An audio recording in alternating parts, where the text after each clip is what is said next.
أعمالنا من يهده الله فلا مضل له ومن يضلله فلا هادي له وأشهد أن لا إله إلا الله وحده لا شريك له وأشهد أن محمدًا عبده ورسوله أما بعد فإن خير الحديث كتاب الله وخير الهدي هدي محمد صلى الله عليه وسلم وشر الأمور محدثاتها وكل محدثة بدعة وكل بدعة ضلالة وكل ضلالة في النار أعوذ بالله من الشيطان الرجيم بسم الله الرحمن الرحيم يا أيها الذين آمنوا اتقوا الله حق تقاته ولا تموتن إلا وأنتم مسلمون يا أيها الناس اتقوا ربكم الذي خلقكم من نفس واحدة وخلق منها زوجها وبث منهما رجالا كثيرا ونساء واتقوا الله الذي تساءلون به والأرحام إن الله كان عليكم رقيبا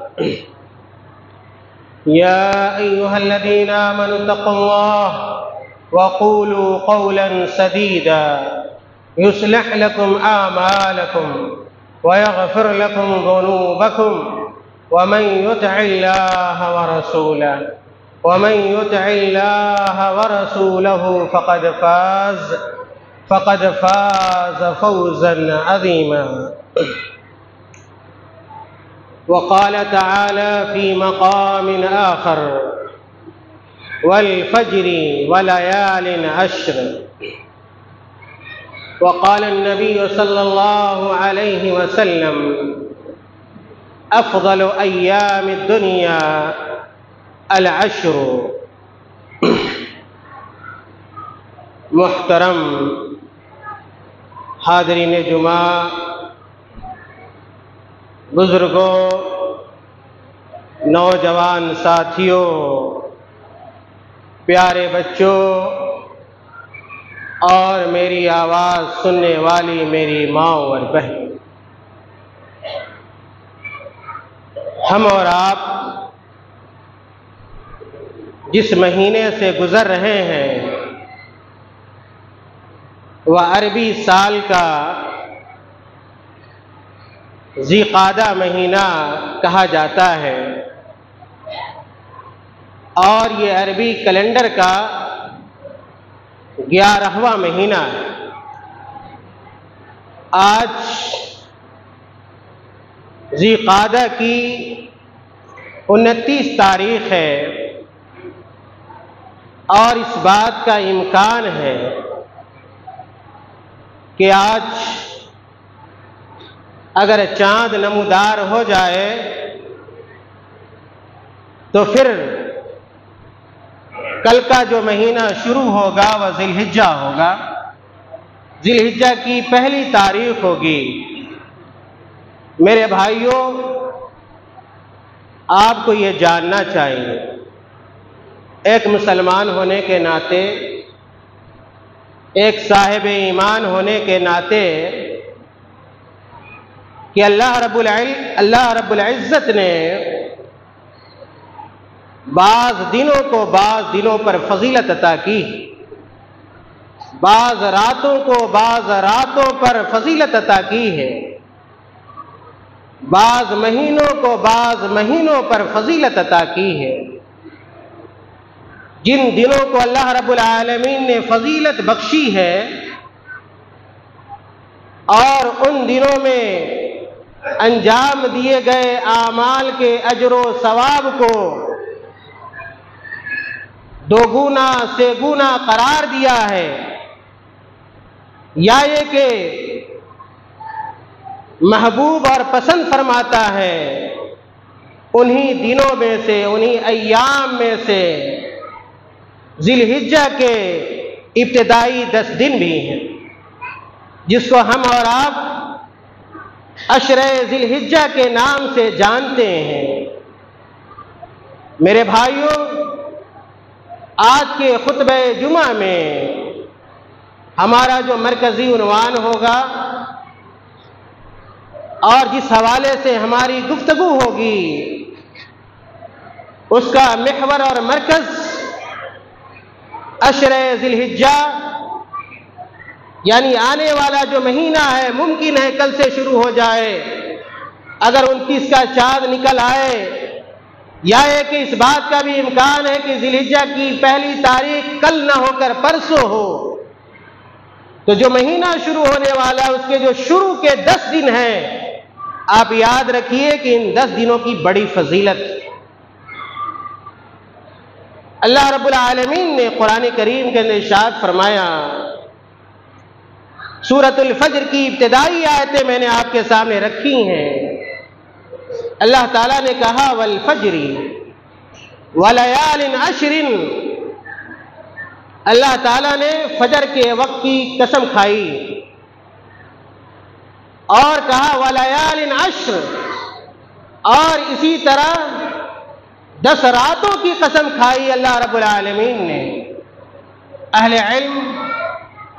اس بات سے واقف ہیں کہ قرآن کریم میں اگر اللہ تعالیٰ کسی چیز کی قسم کھاتا ہے تو اس کی بڑی اہمیت ہوا کرتی ہے۔ بیشتر مفسرین کا اس بات پر اتفاق ہے کہ اس آیت کریمہ ولیال عشر سے مراد ذی الحجہ کے 10 دن ہیں۔ امام ابن کثیر رحمۃ اللہ علیہ بڑے مشہور مفسر گزرے ہیں، ان کی مشہور کتاب تفسیر القرآن العظیم ہے، ان کا بھی یہ کہنا ہے کہ اس آیت میں ولیال عشر سے مراد عشر ذی الحجہ ہے۔ میرے بھائیوں، اسی طرح حدیثوں سے بھی یہ معلوم ہوتا ہے کہ عشر ذی الحجہ کی فضیلت ہے، اور اللہ رب العالمین کو اس عشرے میں انجام دیے گئے اعمال دیگر دنوں سے کہیں زیادہ محبوب اور پسندیدہ ہیں۔ حضرت عبداللہ ابن عباس رضی اللہ تعالی عنہما بیان کرتے ہیں، امام بخاری رحمۃ اللہ علیہ نے اس حدیث کو اپنی صحیح کے اندر بیان فرمایا ہے کہ اللہ کے رسول صلی اللہ علیہ وسلم نے ارشاد فرمایا ما من ایام العمل الصالح فیہن احب الى اللہ من هذه الایام العشر فقالوا یا رسول اللہ ولا الجهاد في سبيل الله قال ولا الجهاد في سبيل الله إلا رجل خرج بنفسه وماله فلم يرجع بذلك من شيء۔ عبداللہ ابن عباس رضی اللہ تعالیٰ عنہما بیان کرتے ہیں کہ اللہ کے رسول صلی اللہ علیہ وسلم نے ارشاد فرمایا کہ عشر ذی الحجہ میں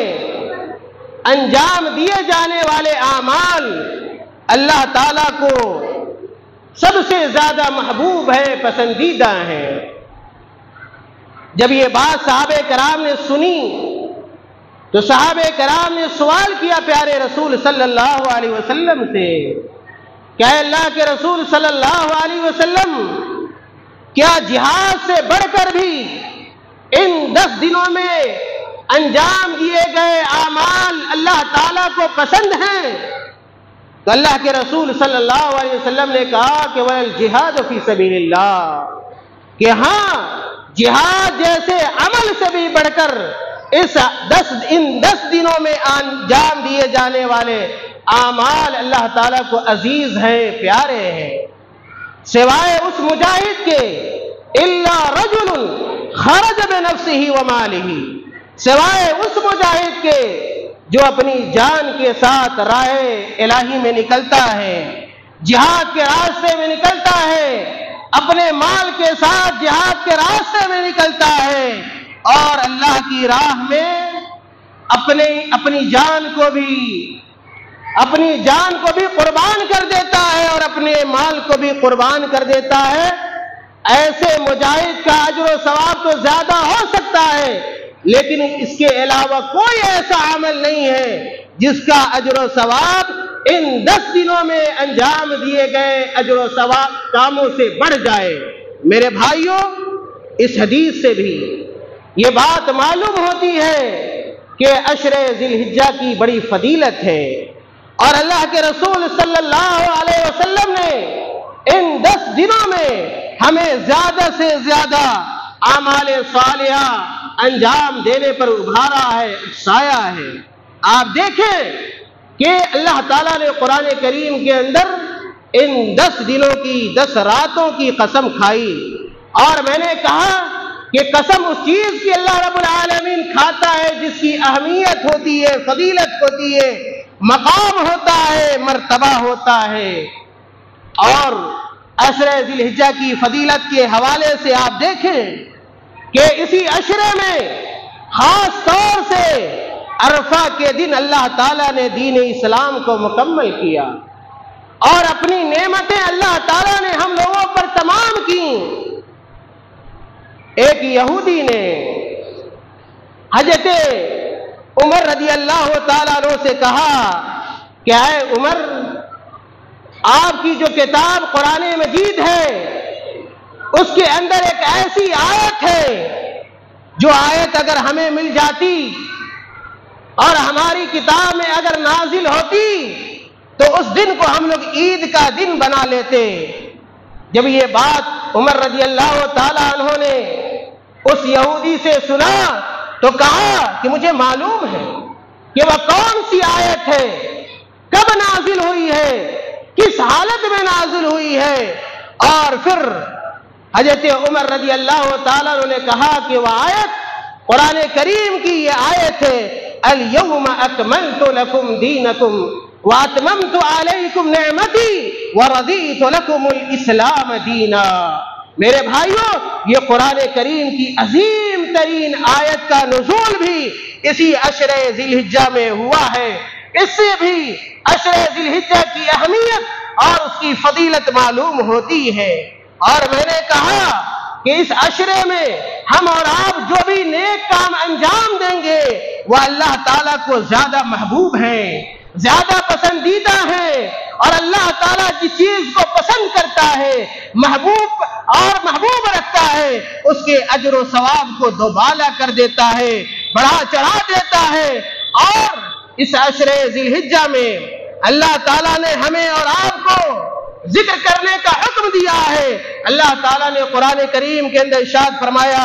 وَيَذْكُرُوا اسْمَ اللَّهِ فِي أَيَّامٍ مَّعْلُومَاتٍ عَلَىٰ مَا رَزَقَهُم مِّن بَهِيمَةِ الْأَنْعَامِ۔ اللہ تعالیٰ نے کہا کہ جو اہل ایمان ہوتے ہیں، جو مسلمان ہوتے ہیں، وہ ان محدود دنوں میں یعنی عشر ذی الحجہ میں ایام معلومات سے اس آیت کریمہ میں مراد عشر ذی الحجہ ہے، جیسا کہ مفسرین کا کہنا ہے۔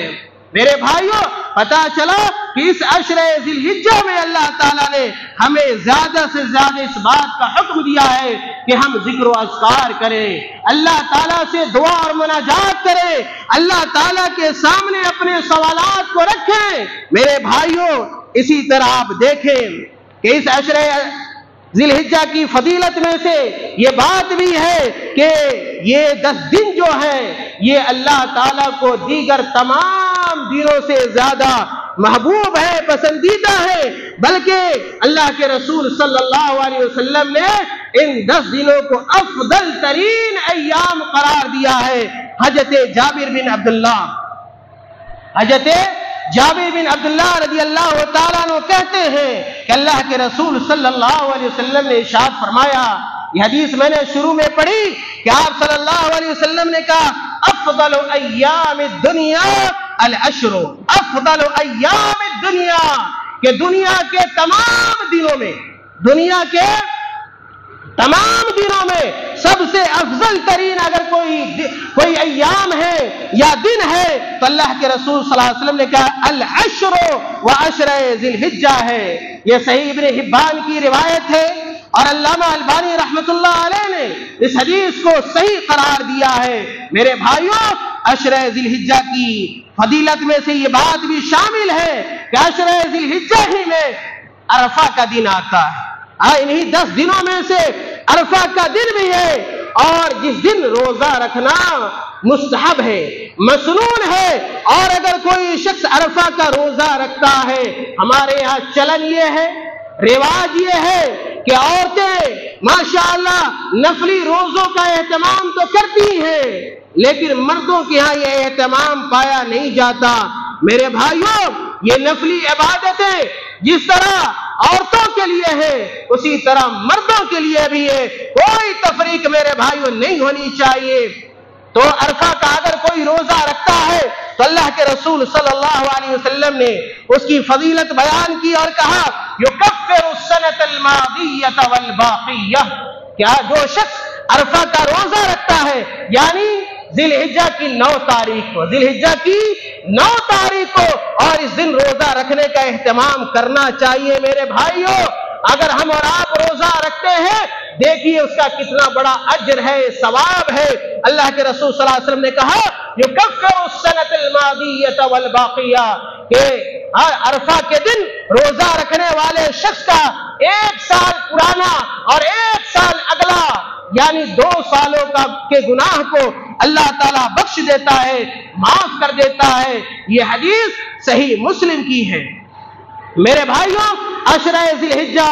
کی فضیلت میں یہ بات بھی ہے کہ انہی 10 دنوں میں سے ایک دن ہے جسے ہم اور آپ کیا کہتے ہیں؟ یوم النحر کہتے ہیں۔ یوم النحر کہتے ہیں یعنی قربانی کا دن کہتے ہیں، اور جو قربانی کا دن ہوتا ہے یوم النحر ہوتا ہے۔ اللہ کے رسول صلی اللہ علیہ وسلم نے یوم النحر کے بارے میں بیان فرمایا ان اعظم الایام عند اللہ تبارک و تعالی یوم النحر ثم یوم القر ثم یوم القر۔ اللہ کے رسول صلی اللہ علیہ وسلم نے کہا ان اعظم الایام عند اللہ تبارک و تعالی، کہ اللہ رب العالمین کے نزدیک دنوں میں سب سے عظیم دن اگر کوئی ہے تو وہ یوم النحر ہے، یعنی وہ دن جس دن ہم اور آپ قربانی کرتے ہیں، یعنی ذی الحجہ کی 10 تاریخ، ذی الحجہ کی 10 تاریخ اور 10 تاریخ کو یوم النحر کہا جاتا ہے۔ اور پھر اللہ کے رسول صلی اللہ علیہ وسلم نے اسی حدیث کے اندر بیان فرمایا کہ ذی الحجہ کے بعد جو دن اللہ تعالیٰ کو زیادہ محبوب ہے یا ایک عظیم ہے، کہا کہ ثم یوم القر، پھر وہ دن جن دنوں میں حجاج کرام مینا میں گزارتے ہیں، یعنی یوم النحر کے علاوہ 11ویں تاریخ، 12ویں تاریخ، 13ویں تاریخ، ان دنوں کو یوم القر کہا جاتا ہے، اس لیے کہ جو حجاج ہوتے ہیں، جو حاجی ہوتے ہیں، وہ طواف کرنے کے بعد، رمی جمرات کے بعد، حلق کرانے کے بعد کہاں لوٹ جاتے ہیں؟ مینا کی طرف لوٹ جاتے ہیں اور وہاں وہ ٹھہر جاتے ہیں۔ اسی ٹھہرنے کی وجہ سے، اسی قرار اور سکون کی وجہ سے ان دنوں کو یوم القر کہا گیا ہے۔ اس حدیث کے اندر میرے بھائیوں، یہ تمام باتیں جو میں نے آپ کے سامنے رکھی ہیں، ان باتوں کے رکھنے کا مقصد یہ ہے کہ میرے بھائیوں، جو عشرہ آنے والا ہے، جو مہینہ آنے والا ہے، اور اس مہینے کے جو شروعاتی 10 دن ہے، ایسا نہ ہو کہ ہم غفلت میں رہ جائیں اور یہ جو عظیم ترین ایام ہے یوں ہی گزر جائے اور ہم ان دنوں میں اجر اللہ تعالیٰ کے اجر و ثواب کو میرے بھائیوں حاصل نہ کر سکے۔ آنے والے دنوں میں ہمیں جن اعمال کو انجام دینے چاہیے، میرے بھائیوں، ان اعمال میں سے سب سے پہلا عمل یہ ہونا چاہیے کہ ہم اور آپ اللہ تعالیٰ کے حضور توبہ کریں، اللہ تعالیٰ کے حضور توبہ کریں، استغفار کریں، اپنے گناہوں کی معافی مانگے، اور اگر ہم کوئی گناہ انجام دے رہے اللہ تعالیٰ کا ڈر اور اس کا خوف محسوس کرے اور گناہوں سے میرے بھائیوں تائب ہو جائے اور گناہوں کو چھوڑ دے اور پورے اخلاص کے ساتھ، پورے اخلاص کے ساتھ. ایسا نہ ہو کہ 10 دن آئے تو ہم گناہوں سے توبہ کر لیں اور جب 10 دن نکل جائے پھر گناہوں میں ہم مست ہو جائے, مگن ہو جائے. میرے بھائیوں دیکھیے اللہ تعالیٰ نے کتنا بڑا وعدہ کیا ہے ہمارے لیے. کیا ہے آپ کے لیے کیا ہے. اللہ تعالیٰ نے کتنی امید دلائی ہے. اللہ تعالیٰ نے اپنے رحم و کرم کو کس انداز میں بیان کیا. اللہ تعالیٰ نے کہا قرآن کریم کے اندر قل یا عبادی الذین اسرفوا علی انفسہم لا تقنطوا من رحمت اللہ ان اللہ یغفر الذنوب جميعا. بڑی بعض صحابہ بعض سلف کے اقوال ہیں کہ قرآن کریم کی یہ جو آیت ہے سب سے زیادہ امید افزا آیت ہے. اللہ تعالیٰ نے کہا کہ اے نبی اکرم صلی اللہ علیہ وسلم آپ میری طرف سے آپ میرے بندوں کو یہ کہہ دیجئے کہ جن لوگوں نے اپنی جانوں کے اوپر ظلم کیا ہے, زیادتی کی ہے, گناہوں کا ارتکاب کیا ہے, اللہ تعالیٰ کی رحمت سے نا امید ہونے کی ضرورت نہیں ہے. اللہ تعالیٰ کی رحمت سے نا امید ہونے کی ضرورت نہیں ہے. لا تقنطوا من رحمت اللہ ان اللہ یغفر الذنوب جميعا. اور اس حقیقت کو یاد رکھیے کہ اللہ تعالیٰ اس بات پر قادر ہے کہ ہمارے اور آپ کے تمام گناہوں کو بخش دے, تمام گناہوں کو معاف کر دے. اس کا مطلب یہ بھی نہیں ہونا چاہیے کہ چلو اللہ تعالیٰ نے یہ کہا ہے کہ ہم تمام گناہوں کو معاف کر دیں گے تو صبح سے لے کر شام تک اور شام سے لے کر صبح تک گناہ ہی کرتے رہو. میرے بھائی ایسی بات نہیں ہے. لیکن اگر آپ سے گناہ ہو جائے جانے میں انجانے میں تو اللہ تعالیٰ آپ کے گناہوں کو معاف کرنے والا ہے, بشرطے کہ آپ کیا کریں, توبہ کریں. میرے بھائیوں آنے والے 10 دنوں میں ہمیں اس بات کی فکر ہونی چاہیے کہ ہم اپنے گناہوں سے توبہ کریں, استغفار کریں. اسی طرح دوسرا عمل جو ان 10 دنوں میں ہمیں انجام دینا چاہیے میرے بھائیوں کہ ہم نماز کا اہتمام کریں, نماز 5 وقت کا اہتمام کریں, فرض نمازوں کا اہتمام کریں. نماز کی اہمیت کو سمجھیے, نماز کی عظمت کو سمجھیے, اس کی ضرورت کو سمجھیے اور اس بات کو جانیے کہ نماز اسلام کا دوسرا اہم ترین رکن ہے. اور اللہ تعالیٰ نے قرآن کریم میں جگہ بجگہ نماز کی تاکید کی ہے. میرے بھائیوں اللہ تعالیٰ نے قرآن کریم میں ایک جگہ ارشاد فرمایا کہ وَأَقِیمُوا الصَّلَاةَ وَلَا تَكُونُوا مِنَ الْمُشْرِكِينَ. وَأَقِیمُوا الصَّلَاةَ وَلَا تَكُونُوا مِنَ الْمُشْرِكِينَ. کہ دنیا کے لوگوں, اے دنیا کے مسلمانوں, تم نماز پڑھا کرو, نماز کو قائم کیا کرو اور نماز چھوڑ کر تم لوگ مشرک نہ بن جاؤ, کافر نہ بن جاؤ. میرے بھائیوں اللہ کے رسول صلی اللہ علیہ وسلم نے اپنی زندگی کے آخری مرحلے میں جو نصیحت فرمائی ان نصیحتوں میں سے یہ بات تھی کہ الصلاۃ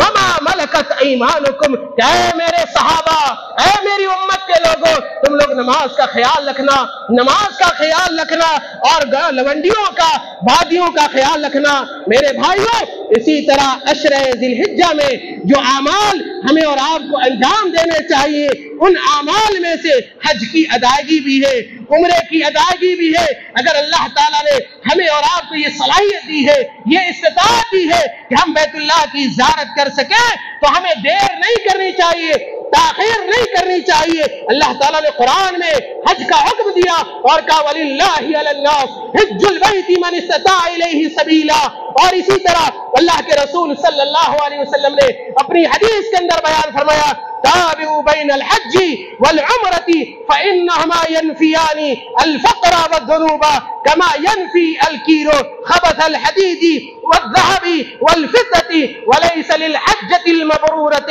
ثواب إلا الجنة. رواه الترمذی.